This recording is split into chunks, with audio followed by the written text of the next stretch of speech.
10th పరీక్షలో internal మార్కులను తొలగించిన విద్యాశాఖ గ్రేడింగ్ విధానాన్ని తొలగించాలని నిర్ణయించింది. A1, A2, B1, B2 గ్రేడ్లకు బదులు మార్కులను ప్రకటించనుంది. అలాగే ఆన్సర్ షీట్లలో కూడా మార్పులు చేసింది. 4 పేజీల బుక్లెట్ ప్లస్ అడిషనల్ పేపర్లకు బదులు 24 పేజీల ఆన్సర్ బుక్లెట్లను ఇవ్వనుంది. సైన్స్ పేపర్లకు ఒక్కో దానికి 12 పేజీల ఆన్సర్ బుక్లెట్ ఇవ్వాలని నిర్ణయించింది. తెలంగాణ రాష్ట్రం ఎవరో ఇవ్వడం వల్ల ఏర్పడలేదని, కేసీఆర్ నాయకత్వంలో ప్రజలందరం ఉద్యమించి సాధించుకున్నామని కేటీఆర్ అన్నారు. 15 ఏళ్ల క్రితం తెలంగాణ రాష్ట్ర సాధన కోసం కేసీఆర్ అమరణ నిరాహార దీక్ష చేపట్టారని, ఆనాడే డూ ఆర్ డై ఉద్యమం ప్రారంభమైందని గుర్తు చేసుకున్నారు. కేసీఆర్ నాయకత్వం తమకు రాబోయే తరాలకు స్ఫూర్తి అని ట్వీట్ చేశారు. సమగ్ర కులగణన తర్వాత పంచాయతీ ఎన్నికల్లో బీసీ రిజర్వేషన్లో మార్పులు చేర్పులపై ప్రభుత్వం నిర్ణయం తీసుకోనుంది. బీసీ రిజర్వేషన్లను ప్రభుత్వం పరంగా పెంచే అవకాశాలను పరిశీలిస్తుంది. అయితే సుప్రీంకోర్టు తీర్పు ప్రకారం రిజర్వేషన్లు 50% మించకూడదనే నిబంధన ఉన్నందున ప్రత్యామ్నాయాలపై కూడా ఆలోచిస్తున్నట్లు సమాచారం.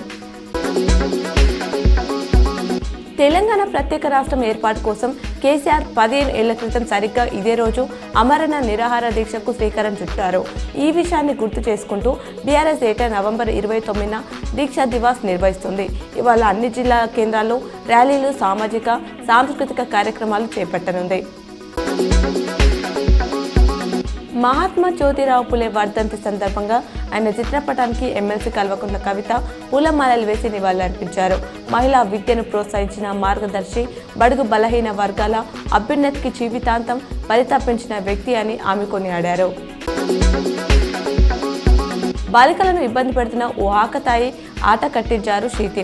నిజామాబాద్లోని నిర్మల్ హృదయ స్కూల్ వద్ద బాలికలతో ఓ యువకుడు అసభ్యకరంగా ప్రవర్తిస్తూ వారిని ఫాలో అవుతూ అసభ్య కామెంట్స్ చేస్తూ ఇబ్బందులు పెట్టాడు. అయితే అక్కడే ఉన్న నిజామాబాద్ శీతి ఆ యువకుడిని రెడ్ హ్యాండెడ్గా పట్టుకున్నారు. 10వ తరగతి పరీక్ష ఫీజు గడువును డిసెంబర్ 5 వరకు పొడిగించినట్లు ప్రభుత్వ పరీక్షల విభాగం డైరెక్టర్ కృష్ణారావు తెలిపారు. ఎలాంటి ఫైల్ లేకుండా ఫీజు చెల్లింపునకు నిన్నటితోనే గడువు ముగియగా విద్యార్థులు, టీచర్ల నుంచి విజ్ఞప్తుల నేపథ్యంలో ఈ నిర్ణయం తీసుకున్నట్లు పేర్కొన్నారు. కాల్చడం, పేల్చడం, కూల్చడం రేవంత్ రెడ్డి ప్రత్యేకత అని విమర్శించారు నిజామాబాద్ జిల్లా బీఆర్ఎస్ పార్టీ అధ్యక్షుడు జీవన్ రెడ్డి. నిజామాబాద్లో ప్రెస్ మీట్లో మాట్లాడిన ఆయన కేసీఆర్ అంటే నమ్మకం, రేవంత్ అంటే అమ్మకమని రైతులే అంటున్నారన్నారు. సీఎం రేవంత్ తీరుతో అన్ని వర్గాల ప్రజలు రోడెక్కుతున్నారని, ఇదేనా ఇందిరమ్మ రాజ్యం, ఇదేనా ప్రజాపాలన అని ఆయన ప్రశ్నించారు.